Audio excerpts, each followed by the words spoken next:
Guys, what's good? Welcome back to All About Arsenal. So all my Gooners, the Gooniverse, you are welcome.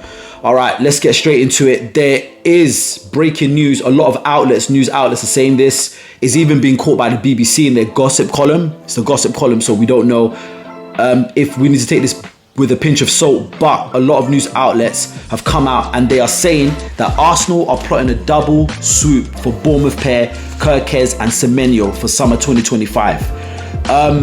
How true this is, we do not know, but what do you guys think about in the comments? Is this potentially news we should be excited about? So let's get straight into it. So as per Court Offside, Arsenal rate Kerkez and Semenyo very highly and have set their sights on the duo as potential transfer target for summer 2025. Arsenal want a new right winger who can provide cover and competition for Saka. While Semenyo comes in, Kerkez is viewed as a possible replacement for the likes of Kieran Tierney and Zinchenko. Let's get into that. We know that, number one, Kieran Tierney doesn't fit into the plans of Arteta. His style of play doesn't suit what Arteta's looking for. So there's no surprises that, yes, he's definitely going to be going. He suffered an injury and we pray him speedy recovery. Zinchenko, on the other hand, he's aging. He's now got into a phase where he's become very injury prone. So I don't see him lasting at Arsenal. I believe this is definitely going to be his last season. So I do see that as plausible.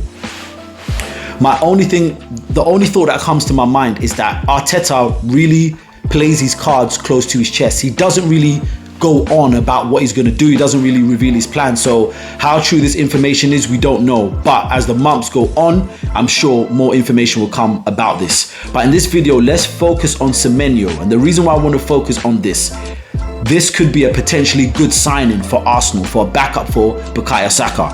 So I want to do a couple of comparisons, but the reason why I want to focus on Semenyo is because if you look at the stats about Arsenal, last season, check this, 45% of our attacks came from the right-hand side. And we know that is the right-hand side where Odegaard and Saka cook the most. On the other side, the left-hand side, 31, which we know is not as prolific as the right-hand side.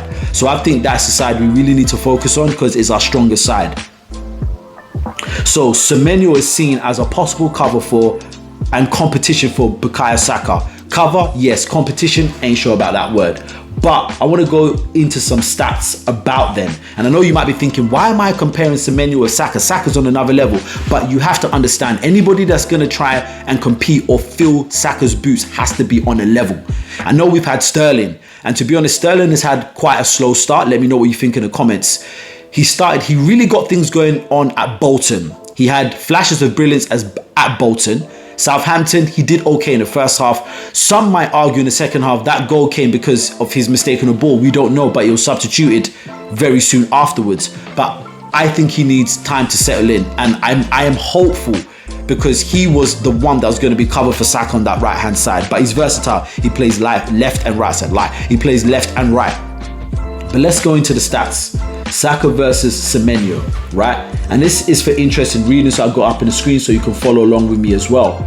So far in the season, they've both started all 7 games. So they both have 7 appearances. Semenyo scored 3, Saka scored 2. But the assists, 1 assist for Semenyo, 7 for Saka. So check that. Semenyo's had 4 goal contributions in 7 games. Saka has had 9 in 7 games. 9 contributions in 7 games. And obviously not comparing as, oh my gosh, they're on the same level, because they're not. But people don't rate Saka's work rate. He is a beast, work rate beast. Now, the stats that we're going to be more concerned about is attacking. Like I said, he scored 3 goals, Saka on 2. So obviously his goals per match are going to be better. But this is the area which is a bit concerning. And I think he'll need to improve on vastly throughout the season, right? His shooting accuracy, and obviously because he's had 11 off target, 38%. Saka's accuracy is 73%. That says a lot of things to me. Number 1, Semenyo needs to improve on his accuracy. Or number 2, Saka takes the right shooting opportunities, right? When he knows he can get a good shot on goal, he takes it. There are some players who just shoot wildly. They take wild shots. I'm not saying that's Semenyo. I don't really watch him like that, but I'm just going by the stats. Cool. So that's one area that there definitely need to be an improvement on. Team play, very, very good. He's passed so far in the 7 games, 170, Saka 195. Pass completion, can't talk today. Pass completion 74, Saka 87. Almost 90% pass completion. That is amazing. But that is promising from Semenyo.